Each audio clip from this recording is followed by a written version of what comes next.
Okay friends, तो यहाँ हम शुरू करते हैं 10th साइंस।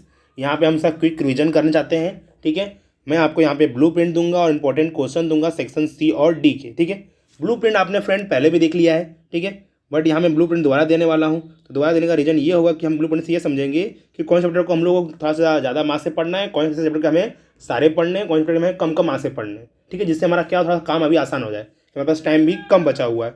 और इंपॉर्टेंट क्वेश्चन देखा जाए तो मैं सेक्शन सी का और डी का देने वाला हूँ।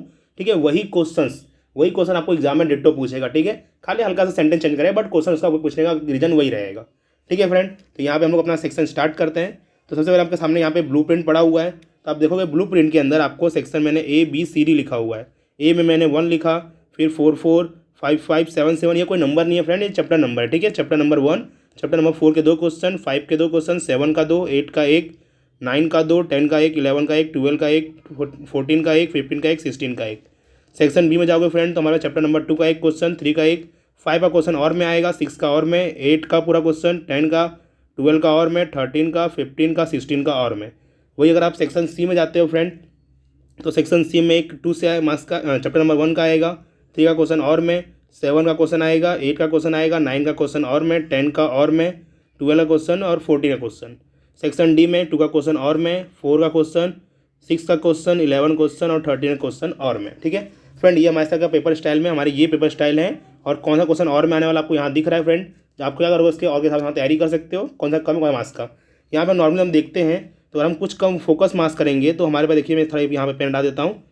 देखिए अब यहाँ पे देखेंगे कि हमारे पास जो चैप्टर नंबर 5 है, ठीक है, 5 हमारा यहाँ पे आया हुआ है और डायरेक्ट 2 मार्क्स के लिए आया हुआ है और बड़े मार्क्स में कहीं पे नहीं है। मतलब इसका क्या करना, हमें हार्ड क्वेश्चन ज़्यादा नहीं पढ़ने हैं। ठीक है, वही अगर आप दूसरा चैप्टर देखने जाओगे यहाँ पे तो हमारे पास जो चैप्टर नंबर आ रहा है चैप्टर नंबर 15, ये भी हमारे ज़्यादा बड़े मार्क्स में नहीं है और 16 बड़े मार्क्स का नहीं है। मतलब कि हमें इस चैप्टर को नॉर्मली कम मार्क्स के हिसाब वाले क्वेश्चन से पढ़ने होंगे, बड़े क्वेश्चन के अंदर पढ़ने की हमें ज़रूरत नहीं है। ठीक है, वैसे अगर हम ज़्यादा मार्क्स के अंदर जाते हैं तो चैप्टर नंबर आपको 4 दिख रहा है यहाँ पे और 11 दिख रहा है। जो 4 है वो भी हमारा डायरेक्ट 4 मार्क्स में आया है, 2 और 3 में नहीं है। 11 भी 2 और 3 में नहीं है। ठीक है, बाकी हमारे पास जो बचे 2, 6, 13 ये हमारे बीच में आ रहे हैं। ठीक है, तो हमें पूरे पढ़ने पड़ेंगे, बाकी हम 4 और 6 को डायरेक्ट हार्ड क्वेश्चन के हिसाब से पढ़ सकते हैं। वैसे हम सेक्शन सी में देखे जाए क्वेश्चन में तो हमारे पास जो चैप्टर नंबर 7 है, 1 है, ठीक है फ्रेंड, और चैप्टर नंबर 9 है और चैप्टर नंबर 14 है। ठीक है, ये क्वेश्चंस को हमें खाली बड़े पढ़ने हैं। मतलब ये जो मैं यहाँ टिक किया सेक्शन सी के अंदर और सेक्शन डी के अंदर, इसे मैं हार्ड क्वेश्चन को देने वाला हूँ ही। तो इसके आपको ज़्यादा क्वेश्चन पढ़ने की जरूरत नहीं है, खाली जितना मैं दूंगा उतना पढ़ लेना और साथ में MCQ के साथ तैयार कर लेना। ठीक है, और बाकी जो हमारे पास इधर मैं जो टिक किया हूँ 5, 15, 16, उसे खाली शॉर्ट क्वेश्चन पढ़ने, लॉन्ग क्वेश्चन पढ़ने की जरूरत नहीं है। इसके अलावा जो चैप्टर पढ़ रहे हैं फ्रेंड बच रहे हैं उसमें आप देख लो कि हमारे कुछ चैप्टर ऐसे हैं जो ओके, इसके अलावा जो क्वेश्चन बच रहे हैं फ्रेंड वो आपको थोड़ा कम्प्लीटली पढ़ने पड़ेंगे। ठीक है, वो भी इतना पढ़ने की जरूरत नहीं है। अगर आपने पहले से रिवाइज किया होगा तो आप लास्ट टाइम रिविजन कर सकते हो। वैसे भी हमने बहुत सारे क्वेश्चंस यहाँ पे दिए हुए हैं। तो फ्रेंड आपको मैं सेक्शन सी और डी के देने वाला हूँ, थोड़ा आपको यहाँ पे लोड कम होगा। ठीक है फ्रेंड, तो हम आगे देखते हैं, अपने सी और डी के अंदर जाते हैं। तो हमें हटा लेता हूँ यहाँ से। देखिए फ्रेंड, सेक्शन में पहले डी स्टार्ट करता हूँ। तो डी के ऊपर मैंने चैप्टर लिखे हुए कौन कौन से आते हैं, तो वहाँ पे आते हैं 2, 4, 6, 11, 13। मैंने 2 के ऊपर स्टार किया हुआ, स्टार मतलब क्या है फ्रेंड, इसे क्वेश्चन एक और करके आता है और एक 13 का क्वेश्चन और करके आता है फ्रेंड। ठीक है, तो चैप्टर नंबर 2 में जो क्वेश्चन पूछे जाते हैं, देखिए हमारे पास यहाँ कुछ क्वेश्चन की लिस्ट। पहला क्वेश्चन दिया है, state the composition of plaster of Paris, rights it's 2 properties and 4 uses. हमें क्या करना है कि प्लास्टर ऑफ पेरिस का कंपोजिशन करना है और उसकी 2 प्रॉपर्टीज और 4 यूजेस लिखने हैं। फिर write the answer the following question में explain the important of pH in our digest system. हमारे डाइजेस्ट सिस्टम में पीएच की क्या इंपॉर्टेंस है और हमें ब्लीचिंग पाउडर और फार्मा लिख करके उसके 3 यूजेस बताने हैं। ठीक है, answer the following question, how are the strategy of strength of acid base determine, what is the universal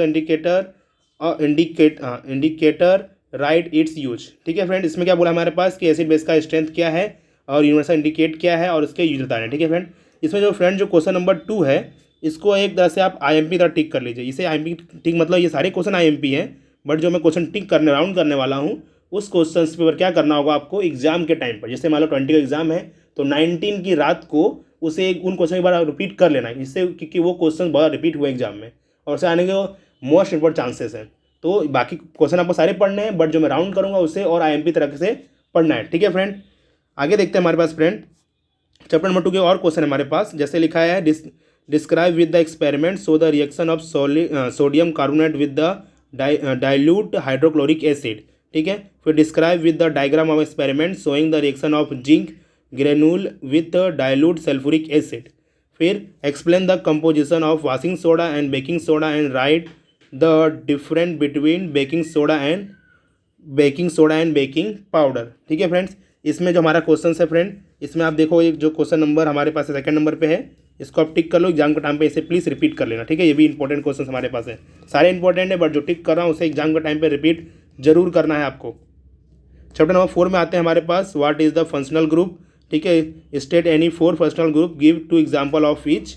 ठीक है, explain the process of cleaning action of soap with diagram. ठीक है फ्रेंड, जिसमें भी हमें डायग्राम बोला ना, प्लीज़ डायग्राम को थोड़ा सा अच्छे से बनाइएगा, ठीक है, जिससे थोड़ा सा अच्छा हो दिखे। ठीक है, डायग्राम के मार्क्स मिलते हैं फ्रेंड। हाँ, फिर हमारे पास आगे है, फिर what is the homologous series, explain the example, draw the electron dot structure, ethanoic acid, H2S, फिर प्रोपेनॉन और F2। ठीक है, हम ये सब चीज़ को ड्रॉ कर सकते हैं। ओके, यहाँ पे आप प्रोपेनॉन और F2 का स्ट्रक्चर समझा सकते हो डॉट प्रोडक्ट के हिसाब से। ठीक है, फिर इसके बाद हमारा क्वेश्चन एक और बनता है नेक्स्ट में लिखा है, write the answer the following question, write the structure formula of the organic component benzene chloropropane. फिर describe the stabification process of the equation. ठीक है, हमें ये समझाना है। उसके बाद लिखा है, what is the structure isomer, draw the structure isomer of pentanone. ठीक है, देखिए फ्रेंड, ये सारे क्वेश्चन हमारे इंपॉर्टेंट हैं। इसमें से अगर आप देखे जाए तो सारे क्वेश्चन में आप इसको एक बार प्लीज़ अच्छे से पढ़ लीजिएगा, मैं ठीक कर दे रहा हूँ। एग्जाम के टाइम पर इसे रिपीट कीजिएगा, इसे रिपीट कीजिएगा। ठीक है, थर्ड को भी रिपीट करना है, बट एक मतलब ले सकते हैं एक्स्ट्रा में 4, 5। देखिए फ्रेंड्स, ये 4, 5 पहले तक एग्जाम में पूछे गए नहीं है, बट एक बार फिर से पूछने के चांसेस पर हैं। ठीक है, और ये जो क्वेश्चन नंबर 6 है फ्रेंड, ये ऑल टेक्स्ट बुक का है। ठीक है, इस बार आने के चांसेस है, तो इस बार भी पढ़ लीजिएगा। ठीक है, इस बुक में शायद ना मिले, बट इसे टॉपिक कहीं से पढ़ लीजिएगा। ठीक है फ्रेंड, आगे चलते हैं हम लोग पास चैप्टर नंबर 6 की बात करते हैं। तो चैप्टर नंबर हमारे पास जो 6 में आने वाला है, उसमें लिखा है, draw the level diagram showing the structure of the human heart and explain blood circulation. फिर with the help of diagram of nephron explain the process of urine formation. अगला क्वेश्चन है, draw a diagram and explain the human digestive system.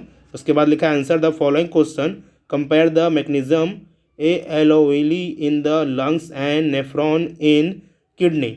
What is the difference between transport of substance in xylem and phloem. ठीक है, अगला हमारा question बनता है, how amoeba get nutrition, draw the diagram and explain. Okay friend, explain the human respiration system by drawing a diagram. ठीक है friends, ये हमारे क्वेश्चंस हैं। इसके अंदर ये हमारे इंपॉर्टेंट क्वेश्चंस हैं, इसमें भी ज़्यादा इंपॉर्टेंट आपको पढ़ना होगा, ये सेकंड वाला।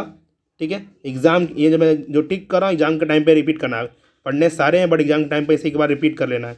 ठीक है फ्रेंड्स, ये दोनों क्वेश्चन एक बार एग्जाम के टाइम पे रिपीट कर लेना, और प्लीज़ ये जो अमीबा न्यूट्रिशन, इसमें डायग्राम प्लीज़ अच्छे से एक्सप्लेन करना। ठीक है, ये डायग्राम के इंपॉर्टेंट्स हैं दोनों में। ठीक है, डायग्राम जिसमें बोला गया, डायग्राम को प्लीज़ अच्छे से बनाए, लेवल डायग्राम दिख रहा है आपको, डायग्राम अच्छे बनाओगे तो ही आपको अच्छे मार्क्स मिलने वाले हैं। ठीक है फ्रेंड, चैप्टर नंबर 6 का मैंने यहाँ टिक कर दिया है। वैसे आप देखिए चैप्टर नंबर 11 के में हमारे पास क्वेश्चन दिए हुए हैं। चैप्टर नंबर 11 में देखा जाए तो हमारे पास क्वेश्चन है कि draw the diagram of human I, name the list 4 part and state the function of any 2 parts. Okay, हमें ह्यूमन आई का डायग्राम बनाना है, उसके कम से कम 4 पार्ट के नाम देने हैं, और state the function of any 2, और 2 पार्ट के काम बताने हैं। फिर लिखा है, state the cause of myopia, how can it be avoid, demonstrated through appropriate activities. ठीक है, फिर लिखा है, state the cause of hypermetropia, how can it be avoided, illusion by suitable diagram. फिर लिखा है, what is the rainbow, how was the rainbow form in the sky, draw the diagram and explain. अगला है, what is the dispersion of light, explain the phenomena of dispersion of light by prism. फिर answer the following question, what do star twinkle, explain, why planet do not twinkle, explain. Okay, तो ये question हमारे chapter number 11 के बन रहे हैं, इसको कर सकते हैं। इसमें भी हमें क्या करना है, एग्जाम के टाइम पर जो मैं ये जो टिक कर दे रहा हूँ, तो इसे प्लीज़ एक बार एग्जाम के टाइम पर रिपीट करना, पढ़ना पूरा है, अभी सारे इंपॉर्टेंट से कराए हैं इसमें, लेकिन एग्जाम के टाइम पर एक बार रिपीट करने वाला क्वेश्चन जो मैं टिक कर रहा हूँ, उसे एक बार नाइट, उस दिन जो नाइट होगी एग्जाम के दिन पहले, उस दिन कहीं से इसको पढ़ लीजिएगा। ठीक है फ्रेंड्स, आगे देखिए फ्रेंड चैप्टर नंबर 13 क्वेश्चन हमारे एक और में करके आता है, भूलिएगा नहीं, ठीक है। तो 13 में पूछा जाता है हमारे पास, explain the principle behind electric generator and its work along with its level diagram, what is the function of brush. ठीक है फ्रेंड्स, अगला क्वेश्चन हमारे पूछ सकता है, state the principle diagram working mechanism and application and the electric motor. Okay, हमें उसके principle diagram working mechanism और application on the electric motor में बताना है। What is the function of split ring. फिर लिखा है what is the solenoid, state the characterise of the magnetic field include by the solenoid carrying a electric current, draw a magnetic field diagram. देखिए friends, इसमें हमारे पास दिए हुए हैं। अब इसमें से हमारे पास जो ये तीनों के तीनों क्वेश्चंस एक तरह से एग्जाम के टाइम पे रिपीट करना है, क्योंकि सारे क्वेश्चन एग्जाम में रिपीटेबल है। उसमें हमारे पास यहाँ पे जनरेटर और मोटर दो दिए हुए हैं फ्रेंड। देखा जाए तो मोटर एग्जाम में बहुत बार पूछा है फ्रेंड, ठीक है, बट इस बार जो क्वेश्चन जो पूछने के ज़्यादा चांसेस हैं वो हमारे पास जनरेटर के हैं, क्योंकि इसको ही मौका मिलना चाहिए। जनरेटर मोटर का बहुत बार आ चुका है, जनरेटर का मौका मिल सकता है एक बार। और साथ अगर फ्रेंड अगर आपने से दोनों का ड्राइंग याद कर लिए, छोड़ो उसमें डिस्कस कर लेंगे कभी और। अगर आपने दोनों सिर्फ ड्राइंग याद कर लिए हैं और अगर आपको मान लो मोटर आता है, एग्जाम में जनरेटर आ गया, तो आप अगर सिर्फ ड्राइंग निकालते हैं, अगर आपको याद है जनरेटर का, तो आप क्या कर सकते हो, उसके बाकी उसकी स्टेप्स मोटर के लिख दो और ड्राइंग जनरेटर बना दो, तो आपको कुछ ना कुछ मार्क्स मिलेंगे। बट ट्राई करना कि आप अच्छे से याद कर लो। तो अभी मैं बोल दे रहा हूँ कि जनरेटर का इस बार आने के ज़्यादा चांसेस हैं, ठीक है, मोटर आने चांसेस कम है, क्योंकि अब तक के लास्ट पेपर है, बहुत सारे पेपर में मोटर आ चुका है, तो इस बार चांस मिलना चाहिए जनरेटर को। ठीक है फ्रेंड, तो प्लीज़ एक बार देख लीजिएगा। आगे देखिए फ्रेंड, चैप्टर नंबर 13 से और क्वेश्चन पूछ रहा है हमारे पास, what is the electric fuse, how does it work. फिर answer the following question, when does the electric short circuit occur, what is the function the earthing wire, why is the earthing of metal equipment necessary. फिर लिखा है define electromagnetic induction, a bundle of insulated copper wire is connected to the galvanometer, if the current magnet is push into the bundle and push out the bundle, see what will happen in the galvanometer if it is the kept stationary inside the coil। Okay, मैं question repeat कर देता हूँ। हमने क्या एक electromagnetic inductor बनाया है, हमने बहुत सारे कॉपर वायर को कनेक्ट किया गैल्वेनोमीटर के साथ में। हमारे पास तीन ऑप्शन दिए हैं। पहला ऑप्शन दिया पुश इनटू द बंडल, मतलब क्या करो, हमारे मैग्नेट को उसके अंदर पुश करो। दूसरा पुल आउट, उसे बाहर खींचो। और तीसरा बताना है कि जब मैं इसके सामने खड़ा छोड़ दूंगा तो क्या होगा। तीनों रीजन हमारे पास जो अपने गैल्वेनोमीटर में जो हमारे पास यूज़ किया गया है, कॉपर इंसुलेटर और मैग्नेट के बीच में जो करंट फ्लो है, इसके बारे में समझाने बोला हुआ है फ्रेंड। इसके अंदर आप देखो तो जो हमारा लास्ट क्वेश्चन फिर से बचा हुआ है, हमने पीछे 3 क्वेश्चन टिक किए थे इसके चैप्टर नंबर 13 के, और ये लास्ट क्वेश्चन, ये क्वेश्चन आप पूछने के चांसेस हैं फ्रेंड, ठीक है। इसका जो दूसरा वाला है अपना इंसुलेट कॉपर वायर, दोनों अगर दोनों लेने वाला वो भी आप एक बार रिपीट कर लीजिएगा। चैप्टर नंबर हमारे पास यहाँ पे हमारा सेक्शन डी क्वेश्चन खत्म होते हैं। आगे आते हैं सेक्शन सी के। इसमें चैप्टर आते हैं 1, 3, 7, 8, 9, 10, 12, 14, ठीक है। 3 पे स्टार मारा है, मतलब कि 3 क्वेश्चन और में आएगा, 9 का और में आएगा, 10 का और में आएगा, ठीक है फ्रेंड। आगे देखते हैं हमारे पास क्वेश्चन में पहले चैप्टर नंबर 1 आता है। तो चैप्टर नंबर 1 में लिखा है, state the type of decomposition process, ठीक है, decomposition process, give one example of any two process with equation, ठीक है, पहला क्वेश्चन। दूसरा लिखा है, solution of substance x is use for white washing, मतलब हम क्या कर रहे हैं कि सब्सटेंस एक्स है जिसे वाइट वॉशिंग के लिए यूज कर रहे हैं। नेम द सब्सटेंस एक्स, ठीक है, राइट द केमिकल फार्मूला, मतलब उसका नाम बताना है, इसका केमिकल फार्मूला बताना है। Right equation of the chemical reaction of substance x with the water, और उसका सब्सटेंस एक्स का वाटर के साथ केमिकल रिएक्शन क्या है वो भी समझाना है, ठीक है। इस तरह क्वेश्चन ज़्यादा पूछाते हैं क्वेश्चन, ठीक है। तो इसमें आपके बुक के जो क्वेश्चन और ऐसे दिए हुए हैं वो एक बार देख लीजिएगा, और जो मैंने दिया उसे रिपीट कर लीजिएगा। देन अगला है, what is the exothermic and endothermic process, give the example and explain respiration in the exothermic process, ठीक है।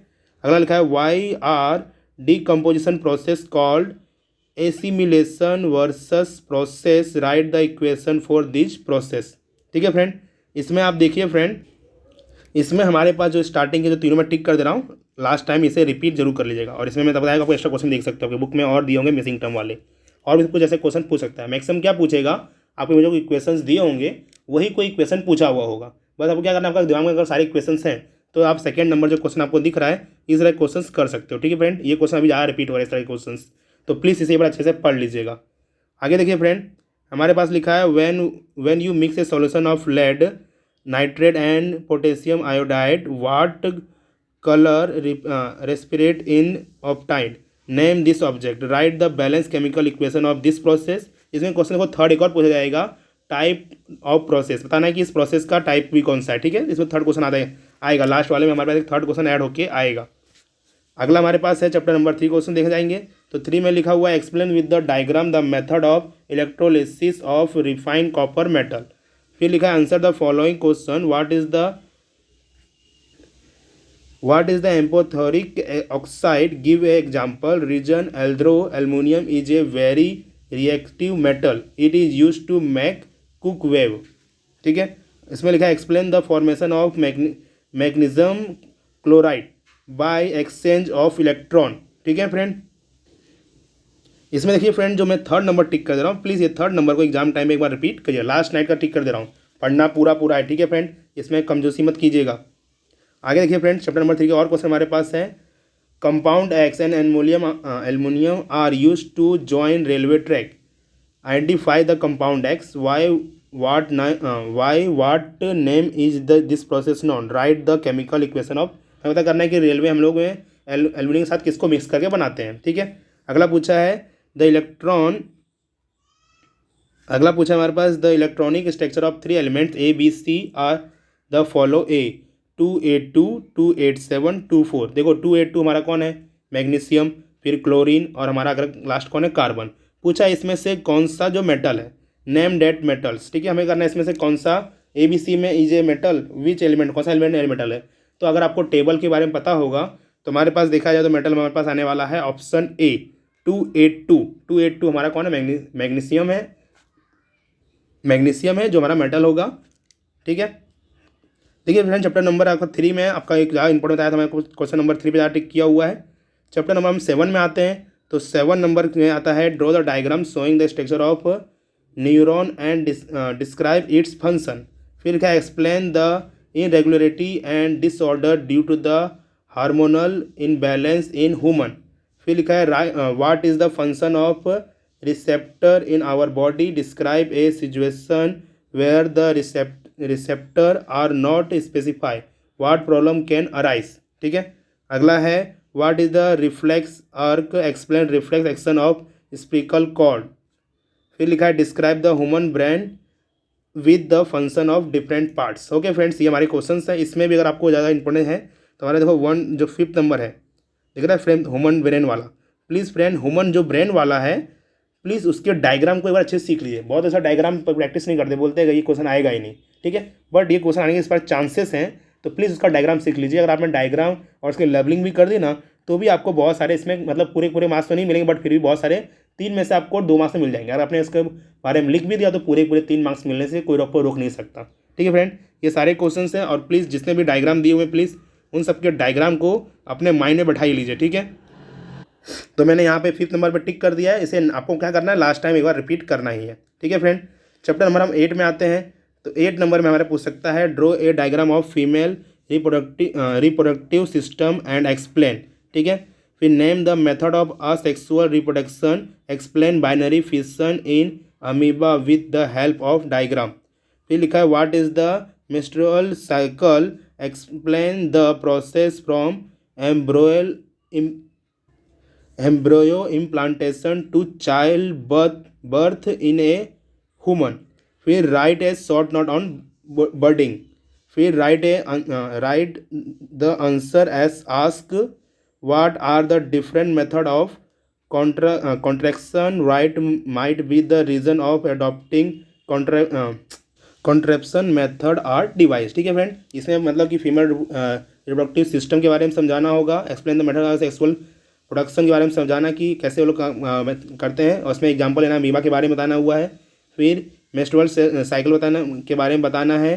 फिर राइट ए शॉर्ट नोट बर्डिंग के बारे में बताना है, और इसमें एक क्वेश्चन पूछा गया है कि अबॉर्शन के बारे में पूछा गया रीजन, और उसके डिवाइस कौन कौन से हैं उसे बताना। ठीक है, इसमें फ्रेंड आपको देखा जाए तो जो क्वेश्चन नंबर फर्स्ट पूछा गया है, ठीक है, जो फर्स्ट क्वेश्चन है इस बार आने के ज़्यादा चांसेस हैं। ठीक है, तो प्लीज़ इसे आप कुछ भी करके एक बार कंप्लीट कर ही लीजिएगा। ठीक है, इसके अलावा आपको जो 3rd नंबर का क्वेश्चन है वो पढ़ लेना है, और ये 5th नंबर का क्वेश्चन पढ़ लेना है।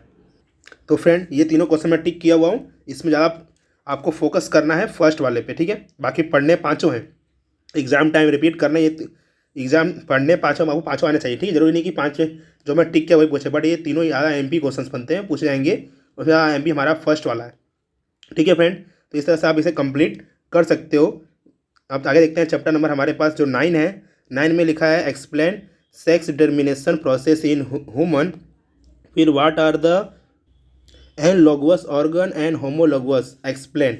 फिर लिखा है explain inherited trait and acquired trait with the example. फिर लिखा है हाउ जीन्स रेगुलेट ट्रायड। फिर Bhavesh has 2 daughter, his wife Maya is pregnant. Bhavesh force Maya to take a pregnancy test because he want to his son Aditya. So who is the responsible for the birth of son or daughter. Okay friend, इसमें देखिए हमारे पास जो last question है, तो मैं इसे समझा देता हूँ। इसमें क्या है, जो भावेश है उसकी 2 बेटी पहले से है और उसकी पत्नी माया फिर से प्रेग्नेंट हुई है।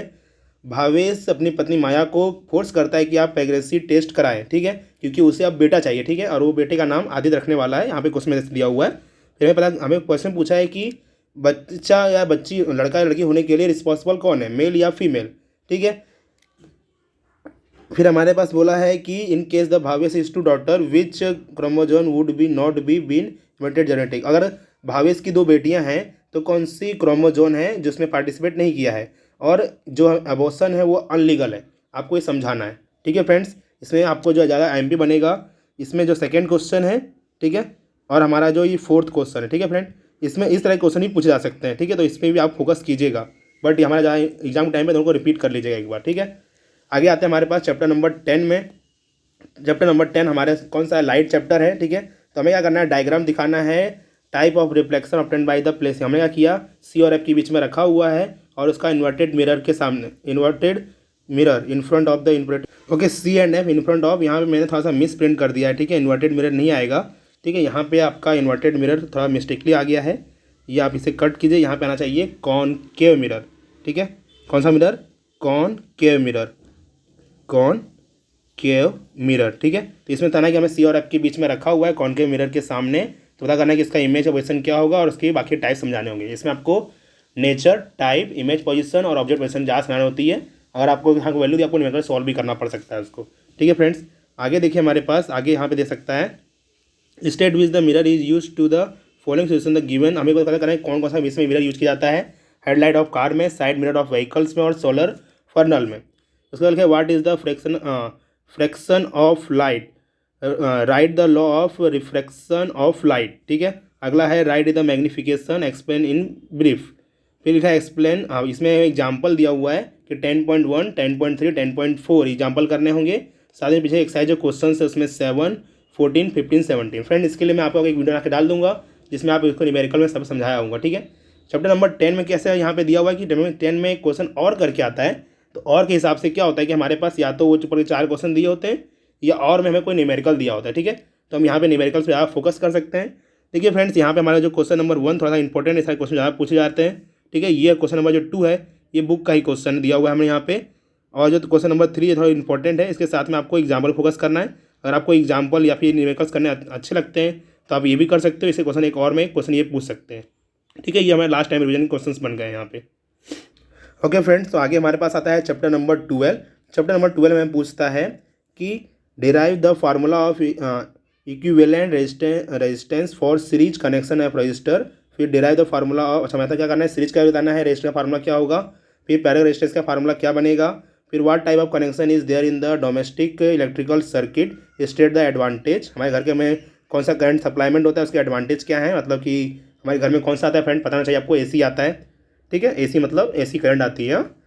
फिर write Joule law of heat generate in the conductor due to electric current dependent on which what factor. हमें बताना है कि जूल लॉ ऑफ हीटिंग बतानी है, और हीट जनरेट जो कंडक्टर होती है उसमें इलेक्ट्रिक करंट डिपेंड किस पे होती है, कौन से फैक्टर पे डिपेंड करती है। अगला लिखा है कुछ एग्जांपल्स दिए हुए हैं। देखो क्वेश्चन जो 12 चैप्टर का क्वेश्चन है, इसमें क्वेश्चन और करके नहीं आता है, बट इसके अंदर हमारे पास कभी कभी या तो कोई न्यूमेरिकल्स यहाँ पूछ लेता है, ठीक है, यहाँ कोई अपने न्यूमेरिकल्स पूछ सकता है। तो न्यूमेरिकल का मैं अलग से वीडियो बना दूंगा जिसके अंदर हमारे पास चैप्टर नंबर 10 और 12 के दोनों न्यूमेरिकल दिए होंगे। इसमें ये पूछ सकता है फ्रेंड। इसमें जो हमारे पास मैक्सिमम जो पूछा जाता है वो फर्स्ट और सेकंड पूछा जाता है, ठीक है। ये दोनों में से एक आता है। तो इसके भी एक बार मैं साथ में शायद होगा तो चैप्टर 12 के रिवीजन के टाइम पर एग्जाम्पल और इसके न्यूमेरिकल या इसके डेफिनेशन समझा दूंगा, ठीक है। इसके बाद लिखा है what type of connection in their the domestic current, ये भी हमारे लिए क्वेश्चन इंपॉर्टेंट ही बनता है, ठीक है 3। और हमारे पास जो क्वेश्चन नंबर 4 है इसके इस बार आने के चांसेस, अभी तक कभी आया नहीं है बट इस बार आने के चांसेस हैं 4th वाले के, ठीक है। तो आप क्या करना एग्जाम के टाइम पर ये तीनों को एक बार अच्छे से रिपीट कर लेना, ठीक है। एग्जाम्पल अगर आप नहीं करते हो बट एक बार करना, क्योंकि एग्जाम का ये पूछ सकता है, इस साल पूछने के चांसेस नहीं, हम 100% नहीं कह सकते, बट अगर पूछ लिया तो इसके लिए क्या करो, आपको जो नंबर दिए गए हैं उस नंबर को एक बार रिपीट कर लीजिएगा, नहीं होगा तो मैं इसका वीडियो एक डाल दूंगा, ठीक है फ्रेंड। चैप्टर नंबर 12 के ये क्वेश्चन हुए। वैसे हम देखते हैं अगले 14 के लिए। देखिए हमारे से कुछ और एग्जाम्पल भी दिए हुए हैं 6, 12, ये नंबर भी पीछे जो बुक के पीछे एक साइज होते हैं उनको सॉल्व करने बोला गया है, इसके वीडियो में साथ में डाल दूंगा। 14 में आते हैं हमारे पास, तो 14 में पूछ सकता है write the principle of hydro electric plant, explain how electricity is the generate in it, state any 3 environmental problem कर्स by the hydro electric plant. अगला लिखा है what is the biogas, how it is use to biogas magnification, ठीक है। उसके बाद लिखा है explain working method, advantage and limitation of solar cooker with diagram. देखिए friend present time solar trend पे चल रहा है, ठीक है। मतलब ट्रेंड मतलब ऐसा होता है कि अभी रियल लाइफ में क्या हो रहा है, ठीक है। तो हमारे रियल लाइफ में क्या होता है, बहुत ज़्यादा सोलर पैनल लगाए जा रहे हैं, तो उसके क्वेश्चन ज़्यादा पूछने चांसेस इस बार। तो इस बार आप ये समझ लीजिए कि जो क्वेश्चन नंबर 3 है एक तरह से हमारे लिए IMP क्वेश्चन बना हुआ है, तो प्लीज़ इसे एक बार आप अच्छे से एक बार रिपीट कर लीजिएगा लास्ट टाइम के हिसाब से, ठीक है फ्रेंड्स। आगे देखते हैं हमारे पास और क्वेश्चन इसमें चैप्टर नंबर 14 से हैं। इसमें लिखा है write the limitation is obtain energy from the following, wind energy, wave energy और टाइडल एनर्जी। इसमें क्या करना है, लिमिटेशन समझाने तीनों के। अगला है Radhika ban instant solar panel on the roof, जिसने अपनी छत पे पैनल लगवाया है गवर्नमेंट सब्सिडी के तहत में। देखिए फ्रेंड्स ये जो क्वेश्चन यहाँ पे लिखा हुआ है, ये क्वेश्चन का किसी ने अभी लेटेस्ट में सोलर पैनल लगवाया होगा तो उससे पूरा आइडिया होगा, ठीक है। तो वो डायरेक्ट उसके बारे में भी पॉइंट इसमें ऐड कर सकता है, ठीक है। जरूरी नहीं कि आप बुक का ही लिखो, इसमें आप एक्स्ट्रा भी ऐड कर सकते हो। इसमें वो क्वेश्चन क्या क्या हमारे पास बन रहा है कि what conversion of energy occur in the solar panel, अपने सोलर पैनल में कौन कौन सी एनर्जी कन्वर्स होती है, ठीक है। Experimentally how much electricity generate by the solar cell से कितनी एनर्जी जनरेट हो सकती है। फिर लिखा है state the limitation of solar panel, इसकी लिमिटेशंस क्या है। देखिए फ्रेंड्स ये भी हमारे क्वेश्चन IMP बना हुआ है। क्यों IMP बना है, क्योंकि ये प्रेजेंट टाइम करंट अफेयर के क्वेश्चन जैसा बन चुका है, तो ये क्वेश्चन ज़्यादा पूछने के चांसेस हैं, ठीक है फ्रेंड। तो इसके साथ में ही आपके सेक्शन C और D के सारे क्वेश्चन खत्म होते हैं। उम्मीद है कि लगभग आपने बहुत सारे क्वेश्चन देख लिए होंगे और मुझे उम्मीद है कि आप एग्जाम में इसकी तरह से इन क्वेश्चंस की तैयारी करेंगे, जिससे क्या हो कि आप को मेहनत कम करनी पड़े, आपका जल्दी रिवीजन हो जाए, ठीक है। तो आपको आपके एग्जाम के लिए ऑल द बेस्ट।